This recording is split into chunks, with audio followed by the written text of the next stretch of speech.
નમસ્કાર મિત્રો, આપને YouTube channel step up with એમપીમાં હું મયંક પટેલ આપ સૌ મિત્રોનું હાર્દિક સ્વાગત કરું છું. તો મિત્રો, આપણે ધોરણ 9માં બાયોલોજીનું ચેપ્ટર ભણી રહ્યા છીએ પેશિયું. સૌથી લેન્ધી ચેપ્ટર કહી શકાય મિત્રો આને, બરાબર? કારણ કે આનો એક એક વિકલ્પ આપણા માટે નવો છે. તો તમારે બધા ચેપ્ટર થાય પછી જ આ ચેપ્ટર કરવાનું, બરાબર? મતલબ આની નોટ્સ બની રાખો હાલ, પણ જો કન્ફ્યુઝન થતું હોય તો કોષ્ટક બનાવીને પછી નોટ્સ બનાવજો, બરાબર? ઓકે. અધરવાઇઝ તમે હાલ પૂરતું જો આને એક વખત વિડીયો જોઈ લો, પછી એની નોટ્સ બનાવીને મૂકી રાખો. એક્ઝામ પહેલા એક વખત એના પર નજર ખાસ મારી લેજો, બરાબર? તો હવે આપણે આજે પાર્ટ 2 છીએ, બરાબર, એ ચાલુ કરીએ.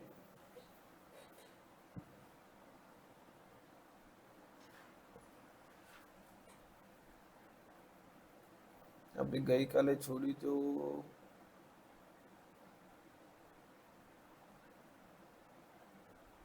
ઓકે, તો આપણે લાસ્ટ લેક્ચર અહીંયા છોડ્યું હતું. હવે આગળ વધીએ.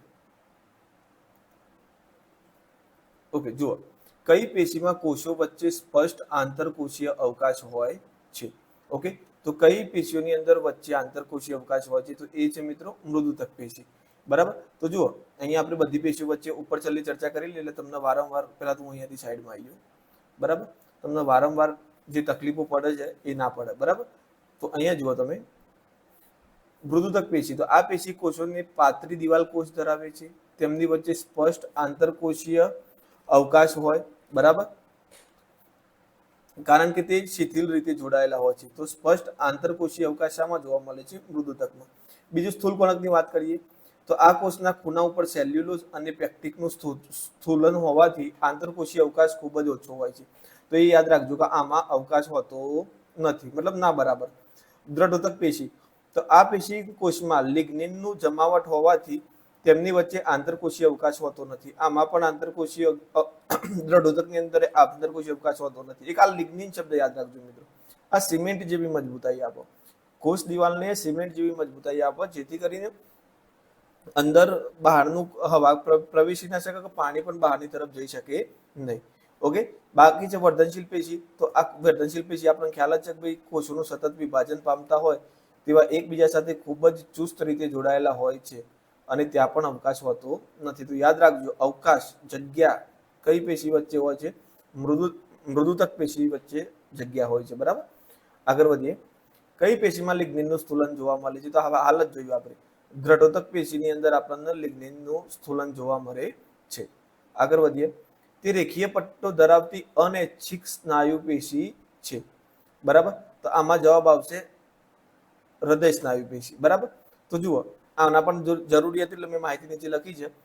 આનો દેખાવ સ્નાયુઓમાં રેખિત હોય છે ખરો, બરાબર, પરંતુ કાર્યની દ્રષ્ટિએ તે અનૈચ્છિક હોય છે.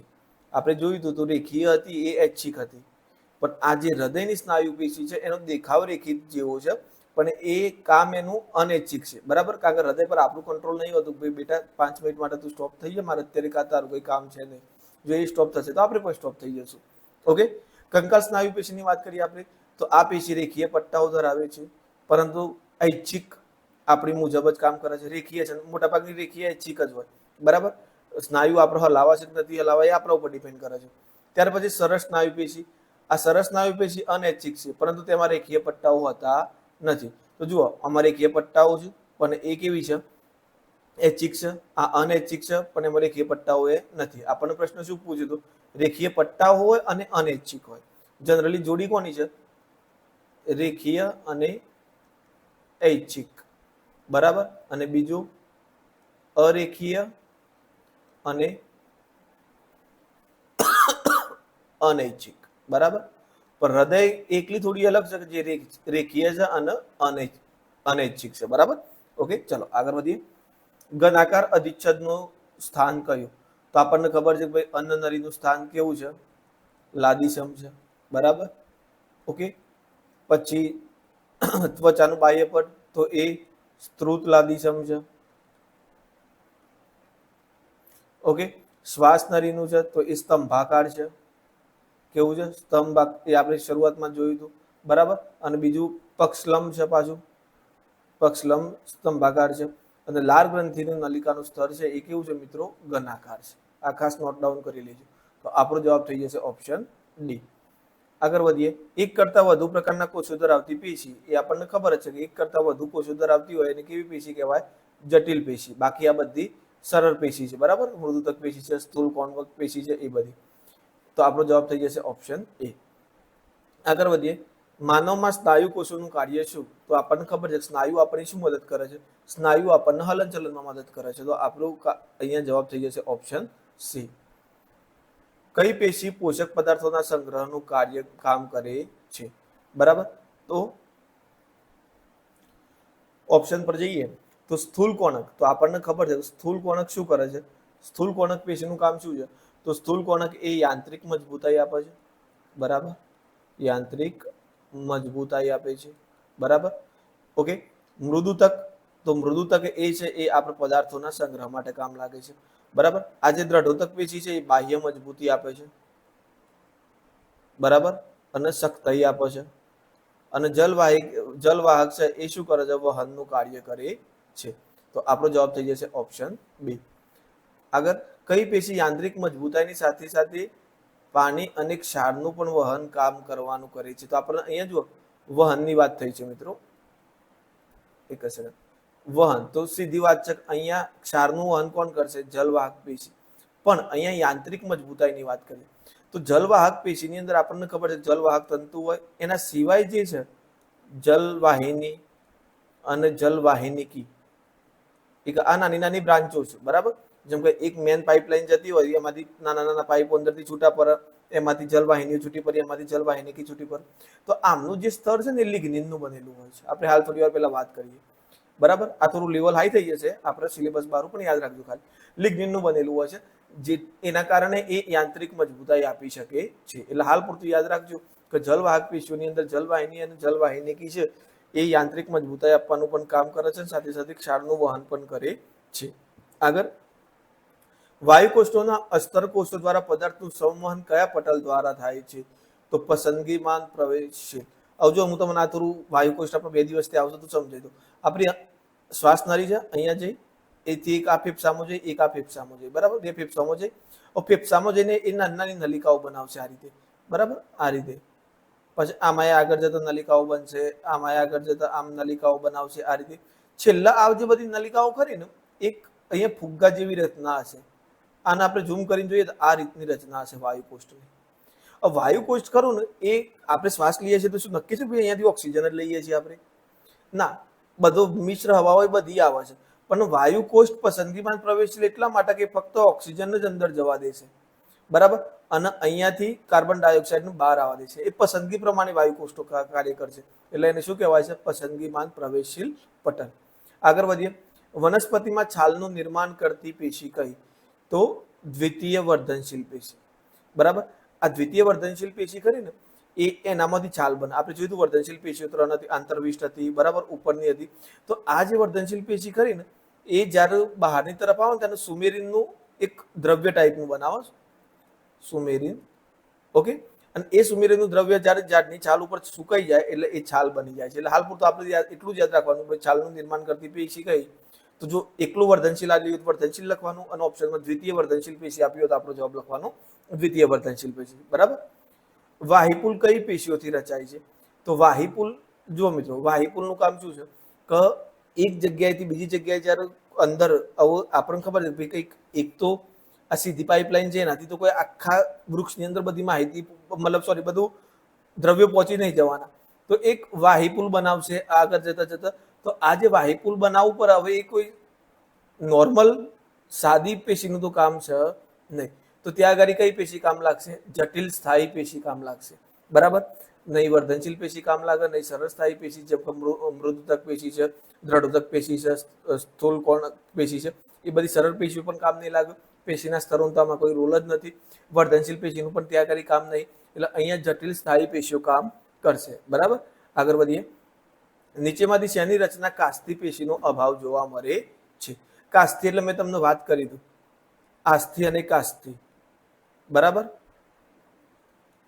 આસ્થિ, આસ્થિ એટલે હાડકા, બરાબર. આપણે નોર્મલમાં હાડકો કહીએ તો એ હાડકા. આસ્થિનો સીધો સંબંધ કોના સાથે છે? હાડકા સાથે. એટલે અહીંયા તમને જવાબ ખ્યાલ આવી ગયો હશે, બરાબર. એમ છતાં વાત કરીએ કાસ્તી, તો નાકનું ટેરવું એટલે નાકની ટોચ, એ આપણે એની અહીંયા હાડકું હોય છે આટલા સુધી, પણ આ ટોચમાં કોઈ હાડકું હોતું નથી એટલે આપણે એને મુવમેન્ટ કરી શકીએ. આપણે કાનમાં કોઈ હાડકું હોતું નથી એને મુવમેન્ટ કરી શકીએ આપણે, બરાબર. ઓકે, વારી શકીએ કે એવું બધું. આપણી શ્વાસ નળીમાં પણ કોઈ હાડકું હોતું નથી. ઓકે, તો આ જે બધી રચનાઓ છે એ બધી શાની બનેલી છે?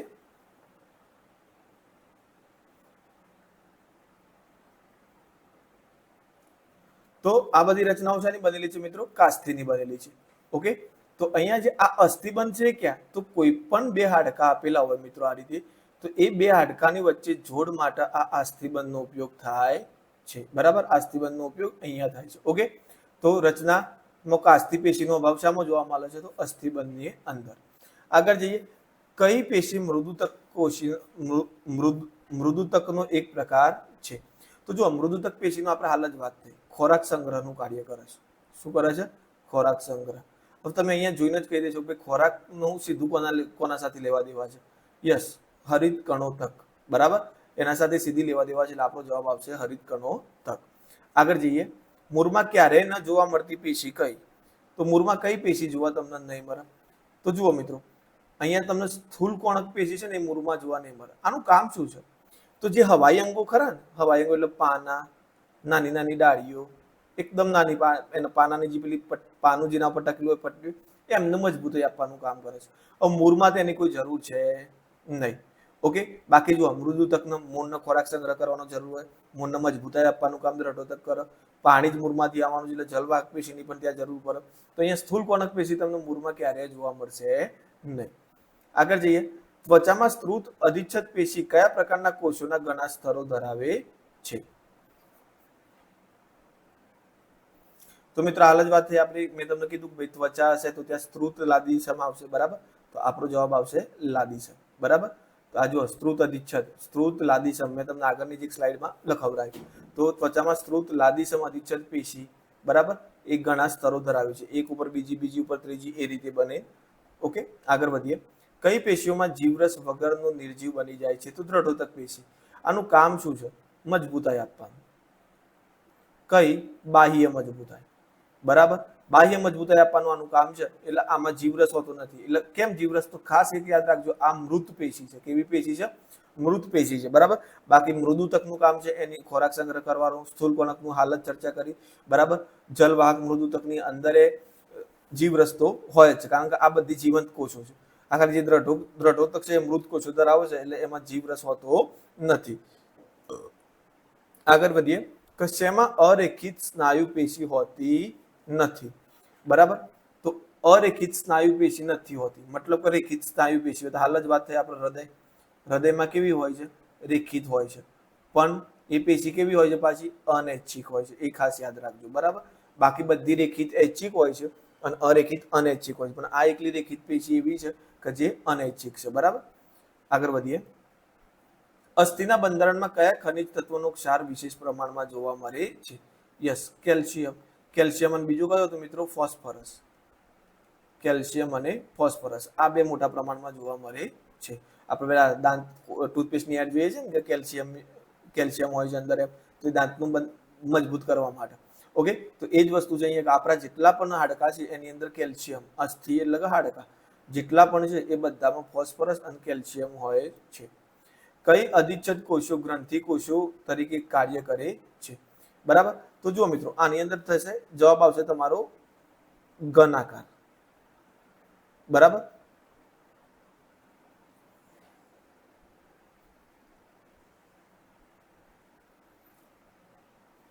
તો મિત્રો આમાં ઘનાકાર એટલા માટે, કારણ કે જે ઘનાકાર કોષો ખરા ને એની આકૃતિ તમે જોઈ છે, એ ઘણી વખત અંદરની તરફ ફરે છે. અંદરની તરફ વળી અને ગ્રંથિ કોષોનું નિર્માણ કરે છે, બરાબર. એટલા માટે ખાલી હાલ પૂરતું આપણે ફેક્ચ્યુઅલ ડેટાથી બહુ ડીપમાં ઉતરવાની જરૂર નથી આના માટે, બરાબર. તો ગ્રંથિ કોષો ઘનાકાર અધિચ્છમ ખરું, બરાબર, એ ગ્રંથિ કોષો તરીકે કાર્ય કરે છે. દર વખતે નથી કરતું, પણ મોટા ભાગે એ કરી શકે છે. કારણ એના જ્યારે આ વરીન અંદરની તરફ પાછું જાય એટલે ત્યાં આગળ ગ્રંથિનું નિર્માણ કરે છે, બરાબર. આગળ વધીએ, જલવાહક પેશીને કયો ઘટક જીવંત અને પાશ્વીય વહન સાથે સંકળાયેલ છે? બરાબર. તો અમુક જલવાહકમાં આપણને ખબર છે કે એક જ જીવંત ઘટક છે. કયો? જલવાહક મૃદુતક. ઓકે, આ જીવંત ઘટક છે કે જે પાશ્વીય વહન સાથે પણ સંકળાયેલો છે. આગળ વધીએ, નીચે પૈકી કઈ સરળ સ્નાયુ પેશીમાં સમાવેશ થતો નથી? તો આ પણ સરળ છે, આ પણ સરળ છે, આ પણ સરળ છે. જલવાહક પેશી એ સરળ સ્થાયી પેશી નથી. બરાબર, ઓકે, આગળ વધીએ. આ મિત્રો શરૂઆતની સ્લાઇડમાં જ આપણે આ બધું જોયું છે. બરાબર, એટલે જે આગળનો વિડીયો ના જોયો હોય એ ખાસ જોઈ લેજો. લાદીસમ અધિચ્છમ કોષોનું આંતરકોષીય દ્રવ્ય કયું છે? તો જે લાદીસમ અધિચ્છદ કોષો છે એમનું આંતરકોષીય દ્રવ્ય અહીંયા સિમેન્ટ દ્રવ્ય વાપર્યું. સિમેન્ટ ના હોય પણ સિમેન્ટ દ્રવ્ય. કેમ? કારણ કે એ એકબીજાને બહુ ખૂબ જ જકડીને રાખતા હોય છે, એટલા માટે એ દ્રવ્યને સિમેન્ટ દ્રવ્ય નામ આપ્યું છે. જેલી ક્ષાર કે પાણી એટલું મજબૂતાઈથી જોડી નહીં રાખવું જેટલું આ સિમેન્ટ દ્રવ્ય જોડીને રાખે છે. એનું નામ સિમેન્ટ દ્રવ્ય છે. ત્યાં આપણે દિવાલ વાળું સિમેન્ટ છે એ આવશે નહીં. ઓકે, આગળ વધીએ. વર્ધનશીલ પેશી વનસ્પતિના કયા ભાગમાં જોવા મળે છે? તો વર્ધનશીલ પેશી હંમેશા એટલું યાદ રાખવાનું વૃદ્ધિ સાથે લેવા દેવા છે. બરાબર, એટલે પર્ણમાં, મૂળમાં, મૂલાગ્ર કે પુષ્પ. તો આપણે ફટ ને અહીંયા જવાબ ટીક કરી દઈશું પર્ણ. પણ ના મિત્રો, પર્ણના અગ્રભાગમાં જોવા મળે. કયા ભાગમાં જોવા મળે? અગ્રભાગમાં. અને મૂળમાં એ જોવા મળે અને પર્ણમાં એ જોવા મળે, પણ કયા ભાગમાં? અગ્રભાગમાં. તો અહીંયા તમને પ્રોપર જવાબ આપ્યો છે મૂળનો અગ્રભાગ, એટલે શું થઈ જશે? મૂલાગ્ર. શું થઈ જશે? મૂલાગ્ર. તો વર્ધનશીલ પેશી વનસ્પતિના મૂલાગ્ર ભાગમાં, જે મૂળ આ રીતે મૂળ નીચે જતા હોય, બરાબર, આ રીતે નીચે મૂળ જતા હોય તો એના અગ્રભાગની અંદર આ પેશી જોવા મળે. એ જ રીતે જ્યારે આ ઉપર જતા હોય, આ રીતે ઉપર પાના હોય તો પાનાના અગ્રભાગમાં જોવા મળે છે. બરાબર. હરિદ્રવ્ય ધરાવતા મૃદુતક કોષોની કઈ પેશી છે? તો હરિકણોતક. બરાબર, ઓકે, આગળ વધીએ. જે પેશીના કોષો સતત વિભાજન પામી નવા કોષો સર્જે તેને કઈ પેશી કહેવાય? તો એ પણ આગળ વાત થઈ આપણે મિત્રો. એ પેશીને કઈ પેશી કહેવાય છે? વર્ધનશીલ પેશી. વાયુતક એ કઈ પેશીનો એક પ્રકાર છે? બરાબર, તો વાયુતક પેશી કઈ મિત્રો? તો વિચારો, અહીંયા આપણે થોડી વાર પહેલા જ વાત થઈ હતી કે જેમાં વાયુ સમાય છે, બરાબર, એની અંદર જગ્યા છે, વાયુ સમાય છે, એ કઈ પેશી છે? તો એ આપણો જવાબ થઈ જશે મૃદુતક પેશી. ઓકે મિત્રો, તો હવે આગળનો પ્રશ્ન. વચમાં થોડું એરર આવી ગયું એટલે ફરીથી આપણે રેકોર્ડિંગ રિસ્ટાર્ટ કર્યું છે. ચાલની નલિકા એ કઈ પેશીના બંધારણનું અગત્યનું ઘટક છે? તો ચાલની નલિકા એ અન્નવાહક પેશીનો મહત્વનો ઘટક છે. બરાબર, આ યાદ રાખજો. આગળ, નરાકાર શાખિત એક કોષ કેન્દ્રીય અને રેખીય પટ્ટા ધરાવતા સ્નાયુઓ. બરાબર, જોજો, નરાકાર આકારના હોય, મેં આપણે પહેલી કે બીજી સ્લાઇડમાં કરાવ્યું હતું. શાખિત હોય, એક કોષ કેન્દ્રીય હોય અને રેખીય પટ્ટા ધરાવતા હોય તો એ કયા સ્નાયુ આવશે? કંકાલ સ્નાયુ. કયા સ્નાયુ આવશે? કંકાલ સ્નાયુ. જો મિત્રો, સીધી લીટી તમારે બીજી રીતે એલિમિનેટ કરવો હોય ને આન્સર, તો જુઓ, રેખીય પટ્ટાઓ હોય તો એ ઐચ્છિક ક્રિયાઓ થાય. હૃદયમાં રેખિત છે પણ એ અનૈચ્છિક છે. આપણે ઉદાહરણ જોઈ લઈએ, કેન્સલ થઈ ગયું. અરેખિત સ્નાયુ તો આવશે જ નહીં. બરાબર, હવે અહીંયા આપણે આટલું બધું છે ઉપર, તો એ સરળ સ્નાયુ તો હોય જ ના શકે, એટલે આપણો જવાબ થઈ જશે કંકાલ સ્નાયુ. પણ આ જવાબ તમે ક્યારે જજ કરી શકો? જ્યારે તમને બીજા બધાના થોડા ઘણા ઓપ્શન ખબર હોય ત્યારે. આગળ વધીએ. રેખિત સ્નાયુઓને અસ્થિ સાથે જોડતી સંયોજક પેશી કઈ છે? રેખિત સ્નાયુઓને, જુઓ, સ્નાયુ અને અસ્થિને જોડતી આપેલી હોય ને તમને, તો એ તમારી સ્નાયુ બંધ આવે. શું જવાબ આવે? સ્નાયુ બંધ.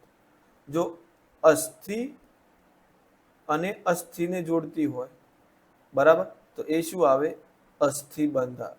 શું આવે? અસ્થિબંધ. ઓકે, આ જ અસ્થિબંધ એટલે આપણે લિગામેન્ટ કહીએ છીએ. જેને શું કહીએ છીએ? લિગામેન્ટ. વધારે હાડકામાં જોર પડે તો આ અસ્થિબંધ ફાટી જાય એટલે આપણે લિગામેન્ટ ફાટી ગયું છે. બરાબર, આવા આપણે મેડિકલમાં શબ્દો સાંભળેલા છે. આગળ જોઈએ. મજબૂત પરંતુ સીમિત સ્થિતિસ્થાપકતા વાળી. મજબૂત ખરું પણ સ્થિતિસ્થાપકતા સીમિત, બહુ લવચીક હોય એટલે ફરીથી પોતાની જે તે અવસ્થામાં આવી જાય તો એ પેશીની સામે પેશી કઈ છે? સ્નાયુબંધ.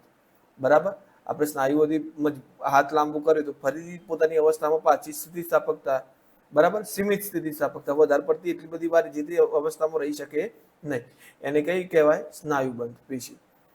કઈ પેશી હાડકા સાથે જોડાયેલી હોવાથી કંકાલ સ્નાયુ પેશી તરીકે ઓળખાય છે? હાલ જ આપણે પ્રશ્ન જોયો. નરાકાર હતી, એક કોષીય હતી, બરાબર, પછી શું હતું? આગળ જતા રેખિત હતી. તો એ પેશી અહીંયા આપણો જવાબ રેખિત થઈ જશે. કેમ? કારણ કે કંકાલ સ્નાયુ પેશી જતી ને, અને કંકાલ સ્નાયુ પેશી કેવી હોય છે? રેખિત હોય છે. ઓકે, અને ઐચ્છિક પણ હોય છે. બધી જ અધિચ્છદ નો આધાર આપતી બાહ્ય રેસામય રચનાને આધાર કલા કહે છે. બરાબર, શું કહેવાય છે?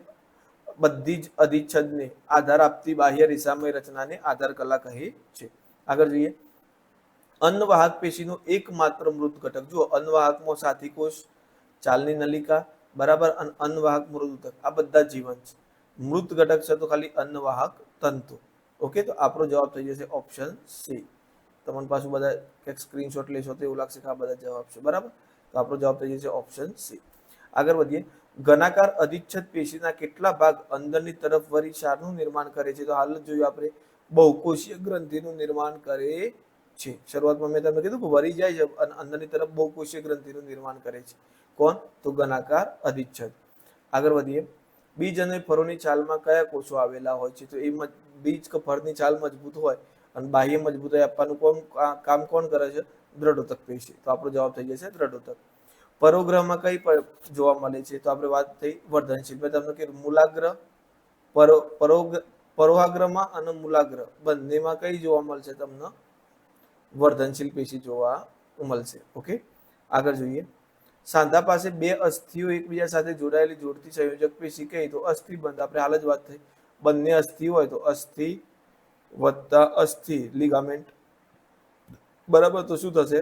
અસ્થિબંધથી જોડાશે. જો એકાદું સ્નાયુ હોત, બરાબર, સ્નાયુની પેશી હોત વત્તા અસ્થિ હોત તો એ શું થઈ હોત? સ્નાયુબંધ થઈ જતું. ઓકે, આગળ વધીએ. સરળ સ્થાયી પેશી અને જટિલ સ્થાયી પેશી વચ્ચેનો મુખ્ય તફાવત શું છે? તો સરળ સ્થાયી પેશીમાં શું હોય મિત્રો? કોષો એક જ પ્રકારના હોય. કોષો એક જ પ્રકારના હોય અને આમાં કોષો કેવા હોય? અલગ અલગ હોય. કોષો અલગ અલગ પ્રકારના હોય, એકથી વધારે પ્રકારના હોય. તો અહીંયા મિત્રો જો જોવા જઈએ તો કોષ રચના જવાબ આવે, કોષની રચનાના આધારે આપણે જવાબ અલગ કરીએ છીએ, અથવા તો કોષની સંખ્યા આ પણ જવાબ આવી શકે. હકીકતમાં અમને કોષના પ્રકાર આપવો પડે. શું આપવું પડે? કોષના પ્રકાર. ઓકે, ચલો આગળ વધીએ. અન્નવાહક પેશીના ઘટકોમાં નીચેમાંથી કોનો સમાવેશ થતો નથી? તો અન્નવાહકમાં સાથી કોષ, ચાલનલિકા, અન્નવાહક મૃદુતક. તો જો આ જલવાહિની અન્નવાહિની એકબીજાથી બિલકુલ અલગ છે. તો આપણો જવાબ થઈ જશે ઓપ્શન સી. જલવાહિની અન્નવાહક પેશીમાં આવશે નહીં. આગળ વધીએ. મેદપૂર્ણ પેશીનું મુખ્ય કાર્ય શું? તો મેદપૂર્ણ પેશીનું મુખ્ય કાર્ય છે ચરબીનો સંગ્રહ કરવો. મેદસ્વીતા, બરાબર. આરસ આવે મતલબ એનો સીધો સંબંધ કોના સાથે છે? ચરબીના સંગ્રહ સાથે. ઓકે, આગળ જોઈએ. હૃદય સ્નાયુ પેશી માટે કયું વિધાન સાચું છે? તે અનૈચ્છિક છે. સાચી વાત છે, એ આપણા હાથમાં નથી. તે બહુકેન્દ્રી છે, તો એ અહીંયા હાલ સ્ટોપ રાખો. તે જીવન પર્યત લયબદ્ધ છે, તો હા, આપણે જીવીએ છીએ ત્યાં સુધી હૃદય એનું કામ કરતું જ રહેશે, બરાબર. તેના કોષો શાખિત છે, તો એ પણ વાત સાચી. તો મિત્રો અહીંયા જવાબ આવશે એક કોષ કેન્દ્રી હોય છે, બરાબર. તમે આકૃતિ શરૂઆતમાં જોશો તો એ શાખિત થયેલા જે નરાકરના છે તેમાં એક સિંગલ કોષ આપેલો છે, બરાબર. તો હૃદયની સ્નાયુ પેશી કેવી છે? એક કોષ કેન્દ્રી હોય છે. અસ્થિકોષો શાના બનેલા નક્કર આધારકમાં જોડાયેલા છે? તો કેલ્શિયમ અને ફોસ્ફરસ, બરાબર.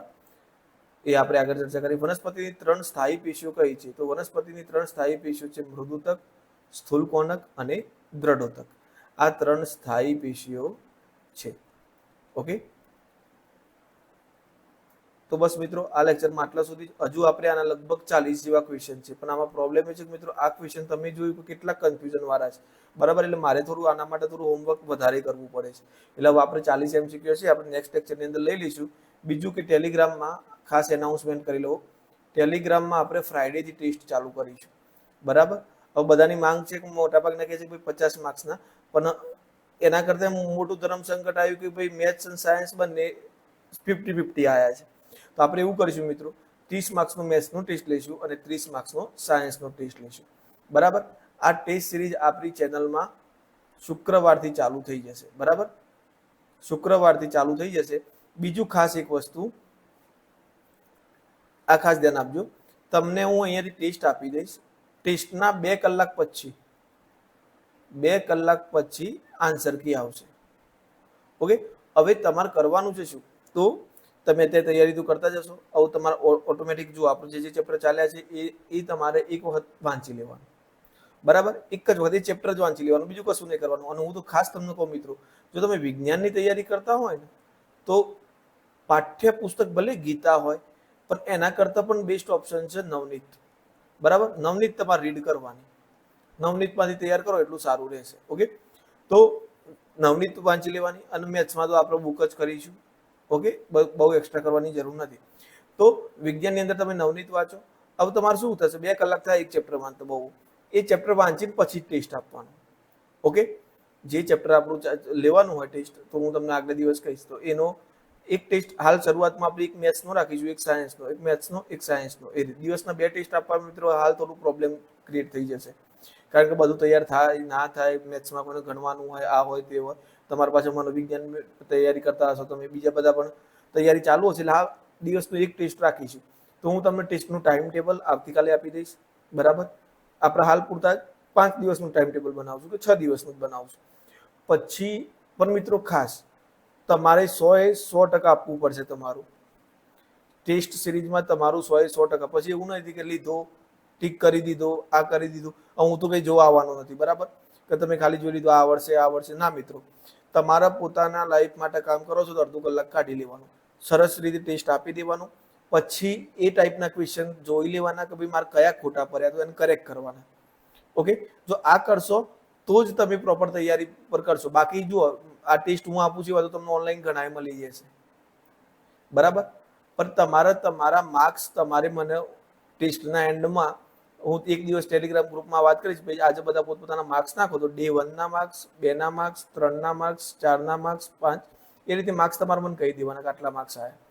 એનાથી 2 થશે કે તમારી ઇમ્પ્રુવમેન્ટ તમને ખબર પડશે, બીજું કે તમારે કયા ચેપ્ટરમાં પ્રોબ્લેમ થાય છે. પછી એવું હશે તો આપણે એક 180 માર્ક્સનું ટેસ્ટ રાખીશું આખા વિજ્ઞાનનો. એ રીતે કરીને આપણે એક સરસ ટેસ્ટનું આયોજન કરીશું. પણ જેવી તમારો રિસ્પોન્સ આપશે, હું ટેસ્ટ મૂકું છું બરાબર, એમાંથી કોઈ 10 જણા ટેસ્ટ આપશે, કોણ આપે છે કોણ નહીં આપે તો હું જોવા આવવાનો નથી. બરાબર, એના માટે મારે ગૂગલ ફોર્મ ક્રિએટ કરીને ટેસ્ટ લઉં તો બધું થાય. પણ આપણે કોઈ તમારી કોમ્પિટિશન અહીંયાથી મારા વિડીયો જોતા લોકો સાથે નથી, આખા સમગ્ર ગુજરાતમાં બધા જોડે છે. બરાબર, એટલે કોઈ એકબીજા જોડે કમ્પેરિઝન કરવાનો ફાયદો નથી. આપણે પોતાની રીતે કેટલું બેસ્ટ કરીશું એ જ આપણને આગળ લઈ જશે. એટલે તમે ઈમાનદારીથી ટેસ્ટ આપજો, નહીં આપો તો પણ મને વાંધો નથી, પણ ખાસ ધ્યાન આપજો મિત્રો, ટેસ્ટથી તમને 100% બેનિફિટ થશે. પેલું ટાઈમ મેનેજમેન્ટ, કે ભાઈ મારે અડધો કલાક 30 માર્ક્સનો ટેસ્ટ છે તો અડધો કલાકમાં પૂરો કરી દેવાનો. હા, પછી જોવાનું 35 મિનિટ થાય તો વાંધો નહીં, પણ નેક્સ્ટ ડે આપણો ટ્રાય એવો જોવો કે મારો ટેસ્ટ 30 મિનિટમાં પતી જાય. અને વિજ્ઞાનનું એટલી ઝડપી લખવાનું, એક્ઝામમાં કહું છું, વિજ્ઞાન એટલું ઝડપી લખવાનું જેથી કરીને ગણિતમાં આપણને ટાઈમ મળી રહે. ઓકે, તો ચલો મળીએ નેક્સ્ટ લેક્ચરની અંદર. બરાબર, આ એટલું થોડું મારા હિસાબે તમને બોરિંગ ચેપ્ટર લાગતું હશે, પણ વાંધો નહીં. આ ચેપ્ટરનો હજુ એક વિડીયો છે, સહન કરવાનો થાય સહન કરી લીધું, પણ આના ફેક્ચ્યુઅલ ડેટા તમે ખાસ નોટ ડાઉન કરી રાખજો. તો મળીએ નેક્સ્ટ લેક્ચરની અંદર.